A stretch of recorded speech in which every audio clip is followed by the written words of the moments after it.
I believe It's a great view. Oh man, you got the best office, man. You got the best office in the county, I bet you. I mean, yeah, it's an amazing amazing. one. Yeah, Amazing view. Do you ever do? And we won't tell anyone. It'll be our little secret. Have you ever taken a nap in that office with that view? Speechless. Speechless. Sorry, I've seen you speechless. Can't throw himself under the bus. Needs that job. Yeah, he talks about putting this on YouTube, and I'm supposed to.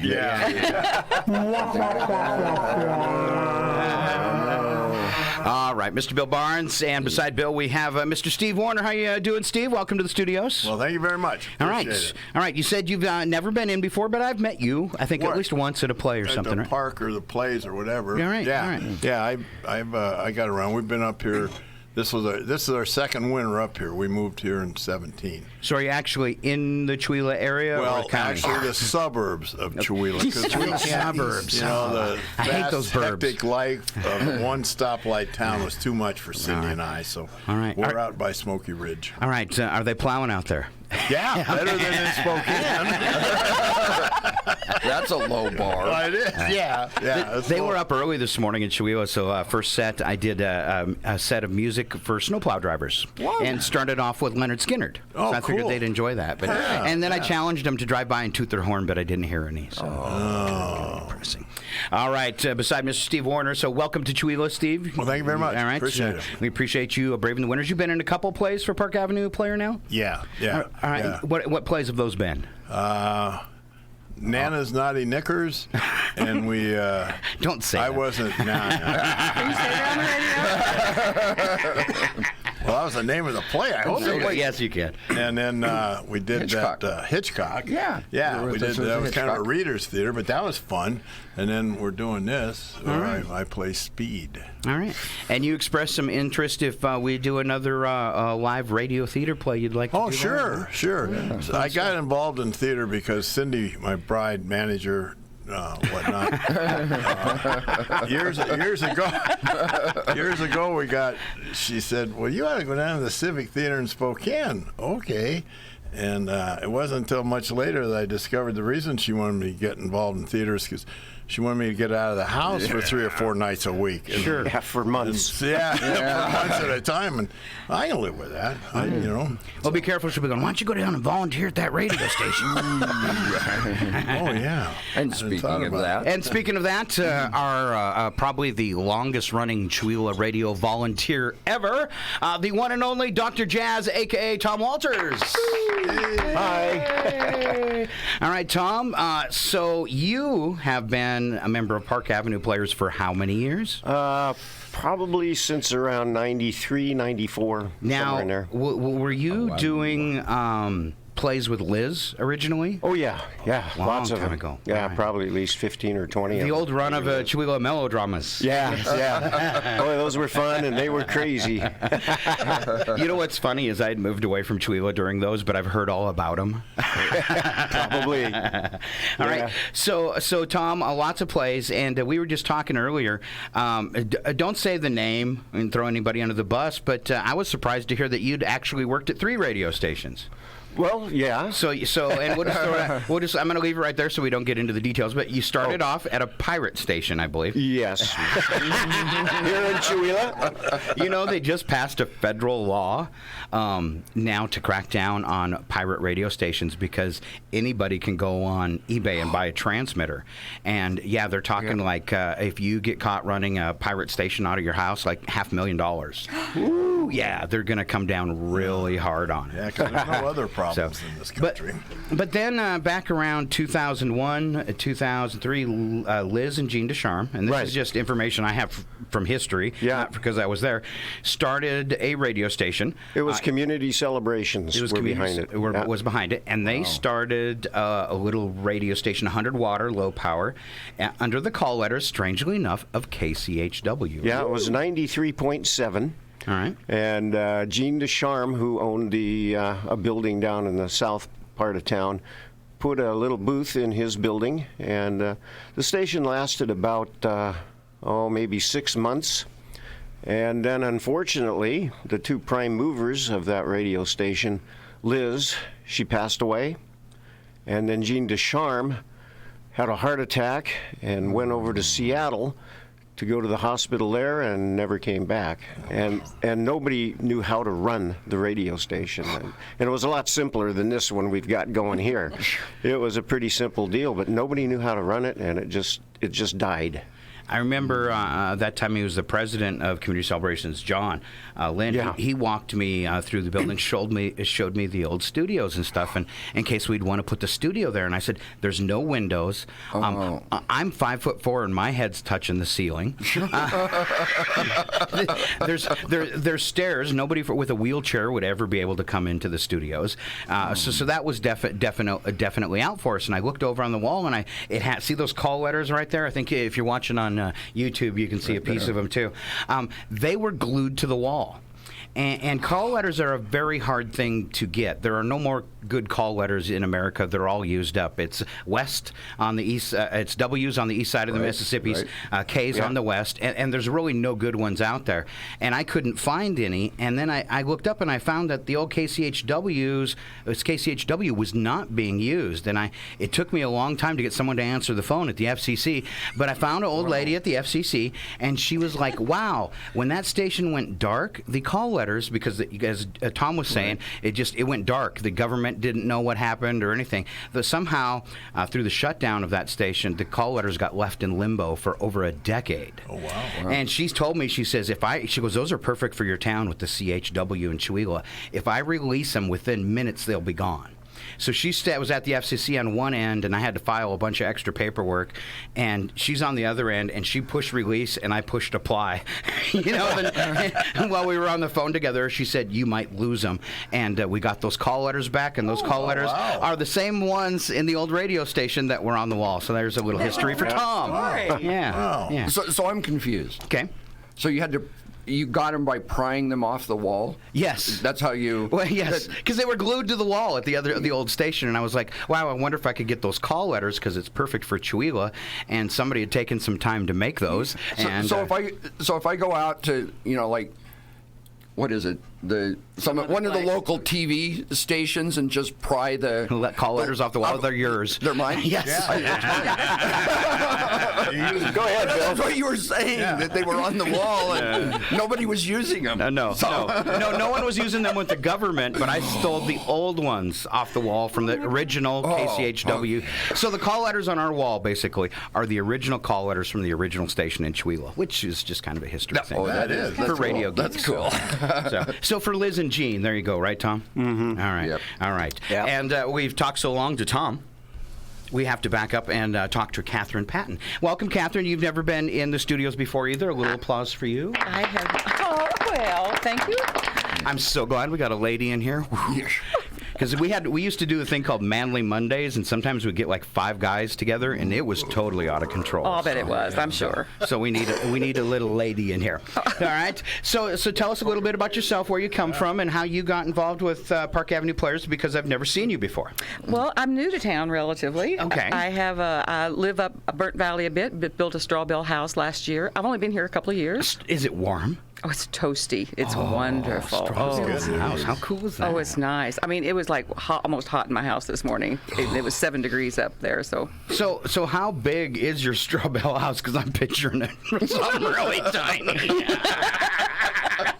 and then Tom in a big bad wolf costume coming by. I get more big bad wolf jokes all the time. So it's not very big. The interior of it's 1440. The exterior is 1600. So it's a very thick walls. Okay. Yeah. All right. Yeah, All right. it's wonderful. Right. And so this is my very first show with Park Avenue Players. I've been involved with theater since I was in high school. All right. I've done things all over the country. I've lived in 15 states and Australia in my life. This is it, though. I'm done. Okay. Chewelah is my home. Okay. And so this is where I will be. I hear a little maybe southern accent in the background there. You do. Originally from Kentucky, right. but I spent 12, 13 years in South Carolina, and that's what really comes out. When you even talk about South Carolina, it comes out even heavier. But yeah. Okay, so I'm going to test your thespian skills. Oh, all right. no. So I want you to close your eyes for a minute so you can center yourself. Okay. All right. And I want you to muster up the biggest southern accent you have and tell us something dumb. Oh, well, my word. Now, you bless your heart. That little redhead over there, I'm telling you what, no matter what she says, it's a lie. She's a lie. Bless her heart. She's a liar, liar, liar. Like a dog on a carpet. Woo! Yes. Excellent. All right. Wow. Thank you. Wow. All right. Who's And next? that's the quality of acting that you will see In the play. Except that's with an English accent. She's from Southern England. There you go. Yeah. All right, let's go full circle then on that and come back and talk about the play. Now, this is a huge one, Neil Simon play, a big one. I am really thrilled. I don't think it's ever been done in Chihuahua, has it, Tom, Bill? I don't think so. All right, all right. All right, so it is The Odd Couple. People will remember... I think maybe most people remember the movie that are probably the age of us here in this room, and then the TV series. Yeah. But also a huge Broadway play. What started it all, of course, Mr. Yes. Neil Simon, one of his big ones. So I want to know a little bit. I mean, pretty much. Most people our age would know the story, but some younger people might not. Who would like to tell the story of The Odd Couple and the basic plot of the play? Everybody's looking at Bill Barnes. He's Oscar, so he's the man.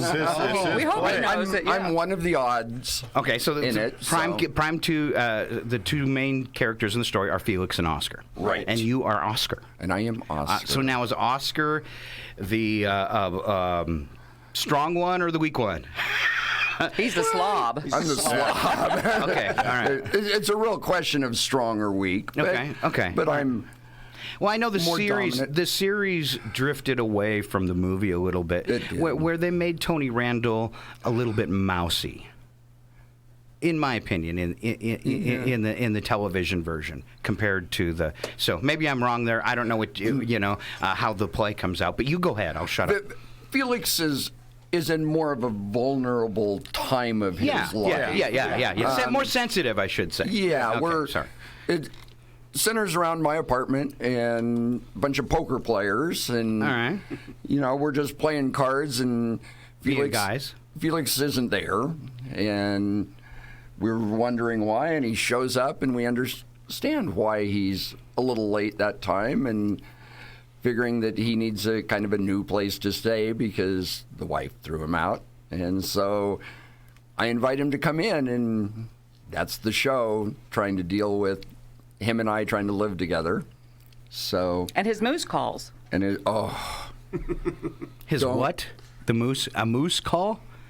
I don't want to talk about it. All right. Well, I will. Because Gwendolyn Pigeon seems to think that he's quite the wonderful gentleman. Of course, as a single person myself, I'm interested in doing a little dating. And so I rope him into doing a date. All So right. we bring in Gwendolyn and Cicely right. to date. And you and Catherine, you must be one of them. I am. I'm Gwendolyn. Gwendolyn Pigeon. All right. And you're British? Oh, yes. Southern England. Southern British. And it's not spelled like Walter Pigeon. It's more like the coo-hoo pigeon. All right. So it's just really the struggles of two older gentlemen trying to live together when one's That a are little- nothing alike. and That are nothing alike. And start over. And start over. Okay, so is Oscar divorced too? I believe. Yes. Yes. All Yes, right. he's- So this is kind of, except for not having a roommate, this is pretty much the story of Scott's life. Oh.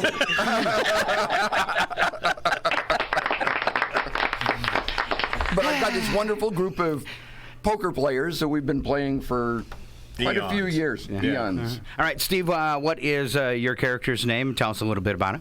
I play Speed, and I think, as I've thought about it, I think Speed is the most intense poker player.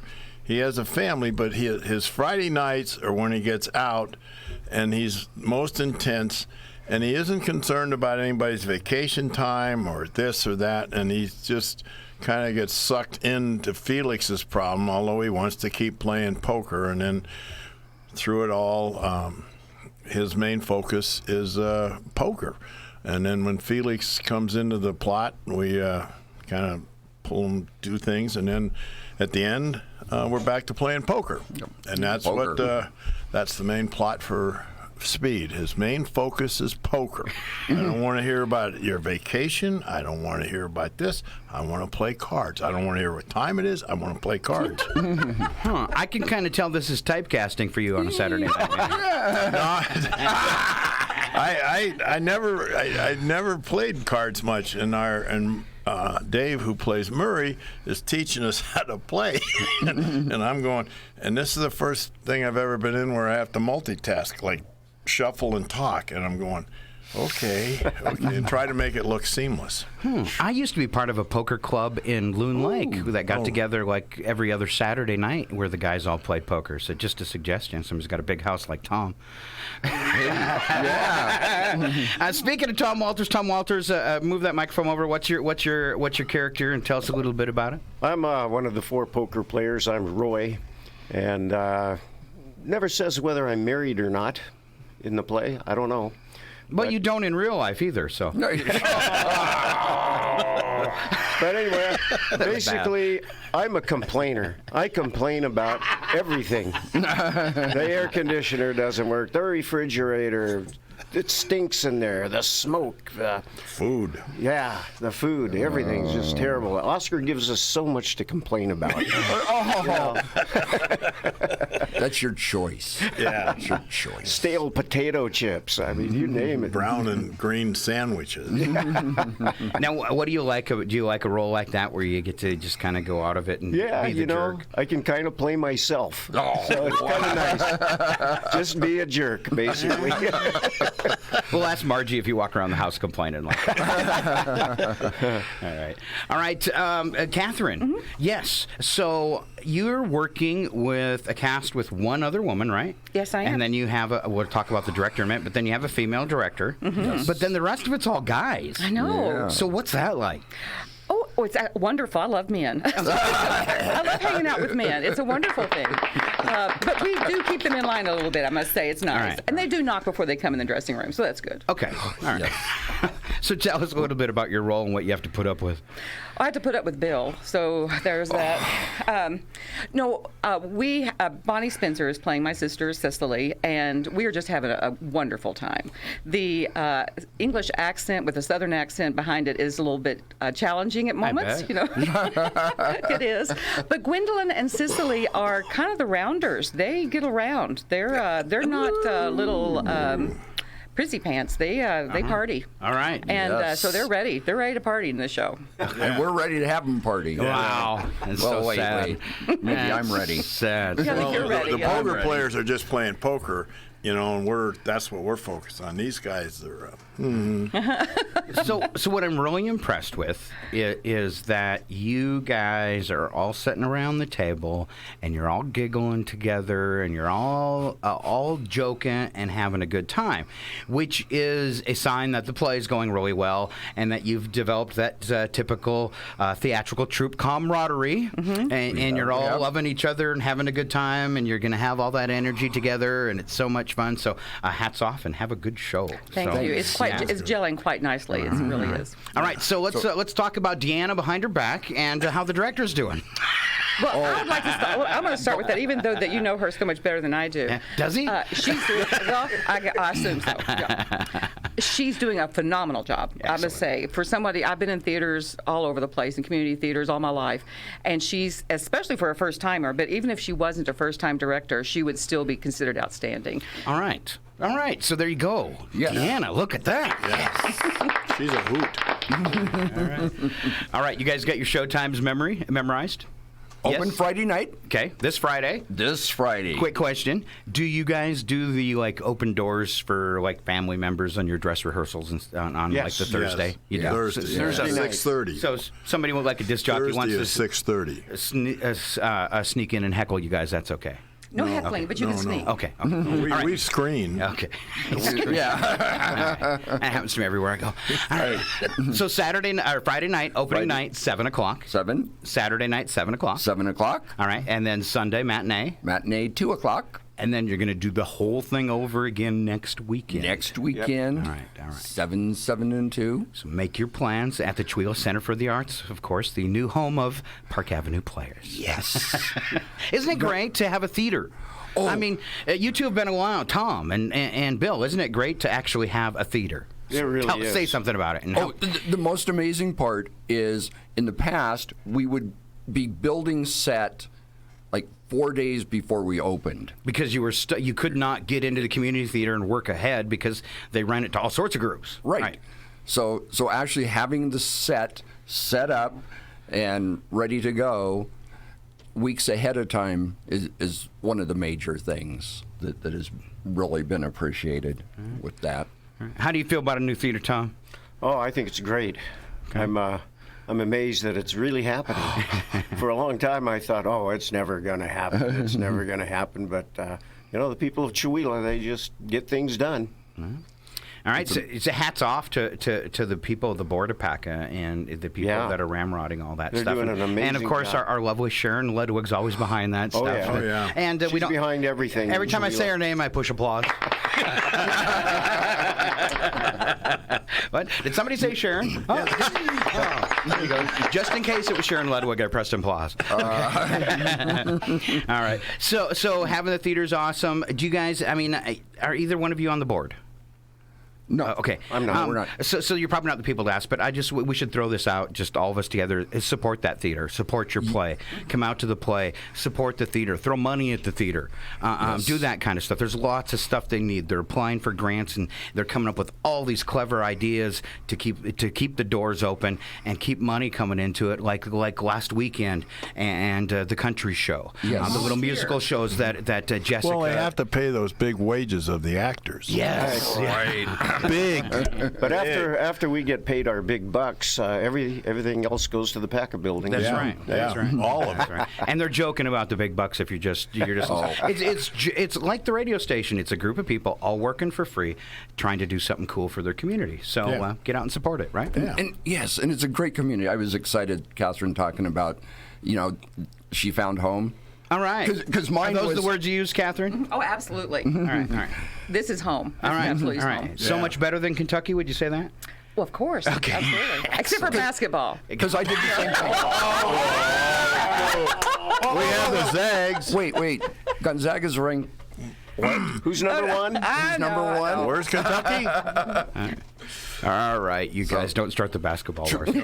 Chihuahua is an incredible place. Yeah, it, we it just love truly it up is. here. All right. Some of the things that made you choose to come here, just real quick as we wrap up. The artist community. When I first started moving through here, not only the beauty, but everyone I talked with is either like farmers or artists. That was the community to me. And I thought, Yeah. this is perfect. This is exactly who I am. You know what? We have some farmer artists too. I know. And artist farmers. And you've heard about all the stuff happening for Chihuahua, like the creative district getting nominated by the state and stuff. Yeah. Wonderful. So it's the arts are really definitely growing in Chihuahua. So. They most certainly are. And the talent here, not only from the theater, because I'm so impressed with this theater group. So impressed with this theater group. I'm so proud to be part of it now.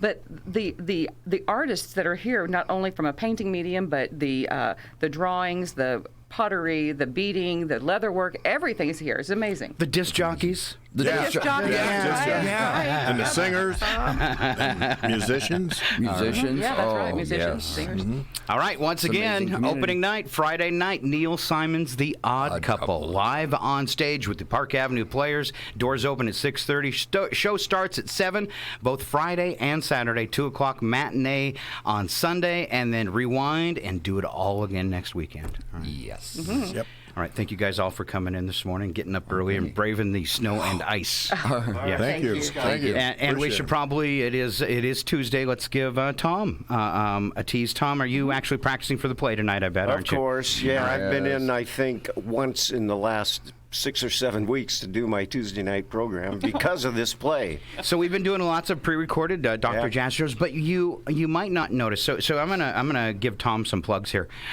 Tom does not know his way around a computer, and that Plug for him. that is saying it nicely, right, Tom? That is saying it nicely. But Tom took just incredible notes. and I showed him how to do digital editing. And now, after over a year, Tom has produced, between your two different, he does two shows. He does Swingin' with Dr. Jazz, and then he does his Dr. Jazz program. So he's got kind of this big band program on Sundays, too. Wow. And Tom, what you've probably produced at least 75 pre-recorded I think there's over shows. 120 of them right 120, now. there you go. I've got another 70 or 80 ready to do. I just need to bring them in here and do them. What's really nice about what Tom is doing is it's hard to find. There are some, Eastern plays some jazz, but it's hard around America to find jazz music. And with doing our 20 different genres, trying to find a jazz program, there was only one other. And what Tom is really doing by recording these shows too is he's leaving himself a legacy that'll be played for decades. And the music out there. And as long as I'm around, they're still going to be played. But it's something beautiful. You've had this amazing jazz library, and a lot of that music's getting lost. And now you're putting them together in these programs. And these programs, we're getting them online, but they're going to go online for other radio stations. And it's something that it's a slow process, but it'll eventually get shared across the country. And Tom won't, and I either, we won't even be aware of some of the stations that lift these recordings and play them for their audiences too. So he's really done a cool thing. Good job, Tom! Hey, Tom. He's an autograph now? He is just one man all by himself saving jazz music. Wow. I'm on a mission. Tom, you're going to be very excited with our concert. Now, I'm so sorry I have a concert the same night as your play, but with our concert, you're going to really like this. I got some leads from other bands that were willing to come to Chewelah and play for free. One of them is out of Spokane. They are a jazz fusion band that does their entire show with belly dancers. Whoa. And I'm bringing them to Chewelah. Oh, I'm not going to miss that one. Yes, you are. I think it'll be cool. Yeah. But that's why we do 6 nights. Yeah. Good. Because we know that there's conflicts, lots of choices. Well, the nice thing for Yes. you guys is I only have 45 chairs. I can't even put a dent in your show. So there you go. There you go. All right. Thank you guys so much for coming in. All right. Thanks for having us. Appreciate it. Thank you. All right. All right. There you go. Odd Couple opening Friday right here in the big city of KCHW. I'm going to hop back into the music. We're going to do that with the Cars and this one. Oh. I will fight for you.